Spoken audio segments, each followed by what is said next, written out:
Story 1. My good friends always check up on me, tell me that they miss me and want to be with me again, and they remember things about me that I thought they would not. Story 2. Nothing can really prove it to you until you have felt it. Each kind of love feels sort of fake until you have experienced it. Story 3. The lack of it. If there is a hole in my heart, that means it doesn't have love, hence proving love exists. Story 4. My father never stopped working through cancer to make sure he could secure my family's future. Killed him. It hurt me more than you would believe. However, giving him that last hug and feeling him hug back in those last few hours reminded me that love persists even through pain. You will never mistake it for anything else when you truly know it. Story 5. Watching a mom say to a 2-year-old, "It's time to say goodbye." She gives hugs, and the 2-year-old runs around the nursing home, giving everyone hugs. Story 6. The other day, I met a man who met his wife through a game. He has been with her for 5 years, and he even plays with her. Story 7. The way my dogs cuddle with me is as if they are trying to melt into me. I cannot wait to get home to them. The way my horses nibble my ears when I am close to them is heartwarming. In both cases, I put their needs before my own. Story 8. When I see my friends interacting with each other playfully with the light in their eyes, which typically only exists in youth and fades with age, I can recognize their rejuvenated spirits from across the room. It makes me feel as hopeful for my own future as it makes me feel wildly depressed to know I haven't found it. Story 9. My husband. That probably sounds overly romantic, but he is literally the only person who wants to understand me even at my worst. I had a depressive episode recently that really could have spiraled into something dangerous. I won't go into details about that episode, but my husband would not let me be. He kept insisting that I just talk. I learned in that episode just what love is. He heard all the terrible things I thought about myself, along with my fears and doubts, and he loved me anyway. He loves me the same, if not deeper than before. It's so easy to write off episodes like that as being overdramatic, but that's not what it is for me. I was diagnosed with bipolar disorder a few years ago by a psychologist and psychiatrist, and he knows that. The way he comforted me and continues to check on my mental health and stability, including making sure I take my medication, speaks volumes about how our love is so much more than what most expect from their spouse. Story 10. The sound of my son giggling and talking to himself after he goes to bed. I listen to him and smile because he is pure love. Also, cats. Story 11.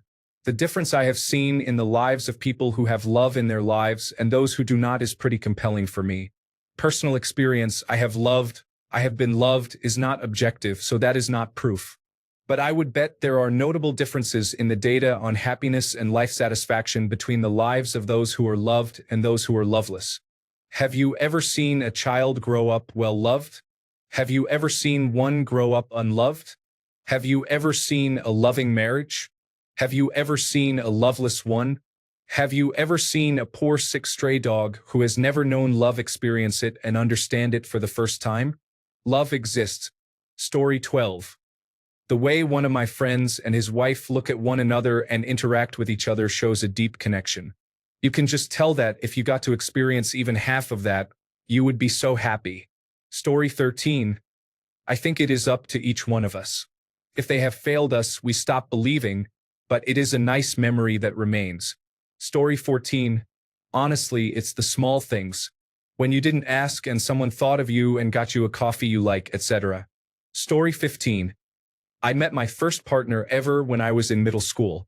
Though things have been rough, in the beginning it was all long distance and difficult because of COVID.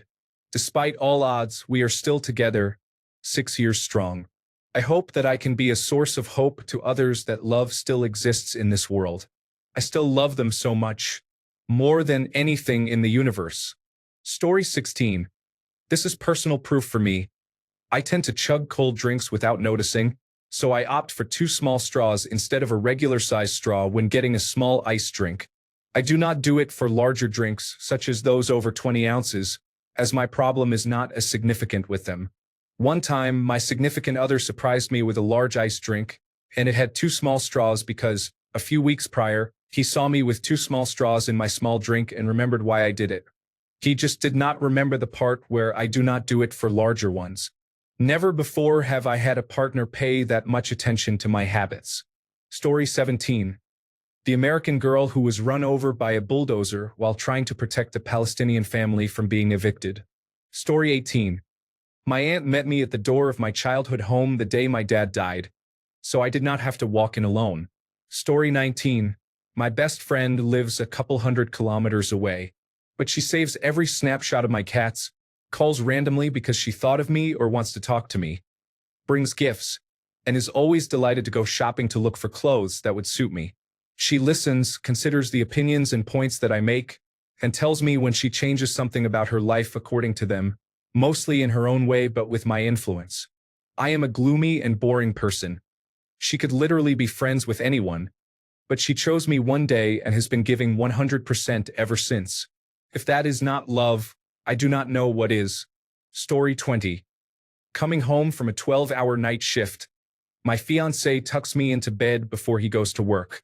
Or if he is off that day, he lets me sleep and then comes in to check on me later to see if I want to keep sleeping or if I am ready for dinner.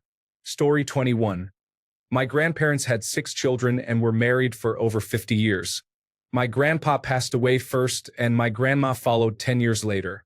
They are the couple I strive to emulate in my own relationship, minus the children. They have been gone for a total of over 30 years, and at the age of 27, I am only now learning about stories where they actually fought or did not get along. My grandpa was colorblind, and my grandma would lay out his clothes for him every day so that they matched. My family would know when my grandma was upset with him when his socks were mismatched. Story 22.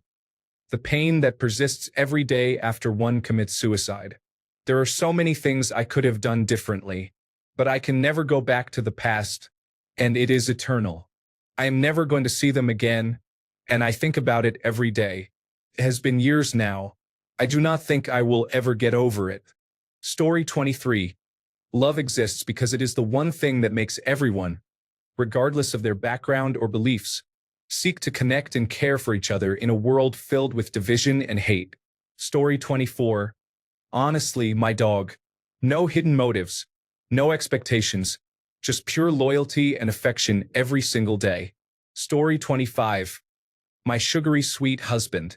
I gave up on love after my first husband was a narcissist and alcoholic. My second chance at marriage has shown me that there are good men out there. I married my best friend. Story 26. That we exist, we could not live as we do, move forward, educate ourselves to mitigate diseases we do not suffer from, feed people who are hungry, show mercy and forgiveness to those who have indelibly wronged us, live our lives together, and in the service of a common good. We are here, still chipping away as a species because love exists. How it exists is a different question, but it is here. Story 27. C8H11NO2 plus C10H12N20 plus C43H66N12012S2. These are the chemical formulas responsible for love. Dopamine plus serotonin plus oxytocin, and being in love helps you understand what it is like. Additionally, norepinephrine is also a key compound in love. C8H11NO3. Story 28. My wife for sure. After spending years being exposed to an outright toxic display of relational issues from my parents, even to this day, and then eventually entering abusive relationships of my own, it left me feeling bitter about love for a long time and feeling unworthy of it. Then my wife came along and has shown nothing but unwavering support and love and took me as I am. I never doubt my place in her life, like I had grown accustomed to in past relationships. When I say she is my better half, I truly mean it. Story 29. That one part of my brain that is like, yes, you like this person. It is too early to call it love, but I have played these games before. Story 30. My great-grandparents. You would think they were from a different family. They were and are the most loving people I have ever met. Like something out of a movie, not just to me, but to each other and to literally everyone, even people the rest of my family disliked, my dad's side of the family. My late great-grandpa retired making no more than $20,000 a year, yet we had land, golf carts, dirt bikes, tractors, every cool machine you could think of, and tons of animals. He made it happen because he loved us and everyone else too. Often, he and my great-grandma would take me and my cousin to an orphanage where we donated tons of food, clothes, and toiletries to kids in need. This was heartwarming to me because he always made cheap home repairs to avoid paying a bill.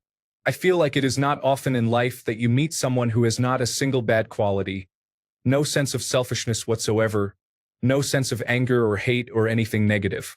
And he was extremely funny. He really took the word love to mean something more than a simple connection. Love was his lifestyle. If you were around him, you were in a good mood. Story 31. History and a track record. Mate, there are so many biographies of women loving men who do not deserve a fraction of what they received absolutely unconditionally and selflessly, and they end up getting the short end of the stick for it, yet still do not give up on men afterwards. It's incredible.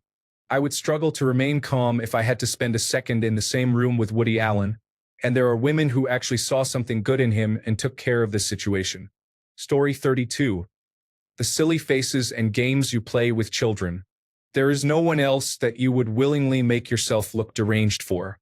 Story 33. My parents have been married since they were 19, have been married for 21 years, and have been together for 25 years. They met on the bus, for goodness sake. Story 34. My parents have been married since they were 19. They have been married for 21 years and together for 25 years. They met on the bus, for goodness sake. Story 35. Our brains create chemicals and hormones around a specific person. We need to label that, so we call it love. Story 36. I got to see my mom and dad express their unwavering emotional and romantic love as long as they lived. Story 37. I have loved before. Personally, love isn't a soulmate, one in a billion thing. It's basically finding someone that I like and enjoy spending time with. Many people can fit that criteria. Story 38. My friends make the effort to talk to me every day. They check in on me, make me feel supported, make me feel loved, and are always there for me. I never felt like I had to beg them for the bare minimum or beg them to spend time with me. They show me they love me through everything they do. I love my friends. Story 39. My friends, new ones made recently. Their coming into my life recently massively changed everything. Story 40. Accidentally witnessing a person improve another person's day completely in secret in such a small way, there is just no way they gave themselves a pat on the back for it. Totally selfless altruism. Seeing a person live like that, to me they are just life incarnate. None of this wild passion or attachment or sense of owing. Story 41. My partner is always there for me when I need him. Just this morning, I woke up at 3:30 with abdominal cramps and felt nauseous. I was almost sick. He followed me into the bathroom and made sure I was okay. Whenever I am upset or down about something, he always comforts me. To me, that proves that love exists. Story 42. God is love. The people around me are the proof of God. So if you are a good person who is loving, you exist. Story 43.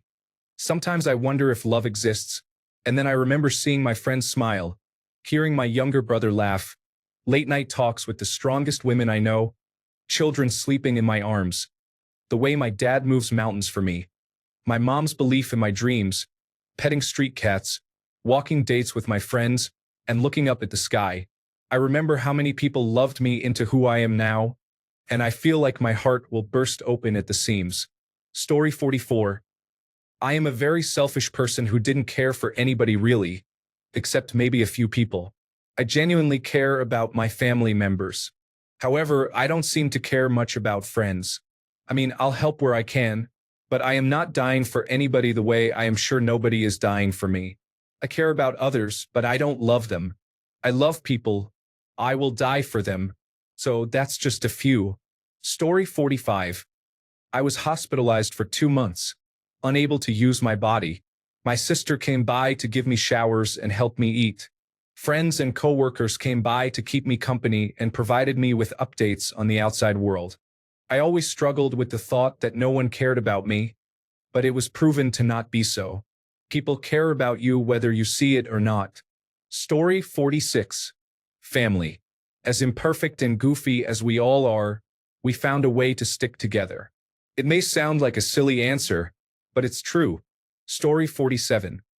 The support I have received from my children when my beautiful wife passed proved to me that love does exist. Story 48. When you go, oh yeah, to an idea you like, that means I have to do it. He noticed the little things in me and remembered. Thanks a bunch for sticking around till the end of the video. Remember to subscribe, and until next time, stay awesome and goodbye.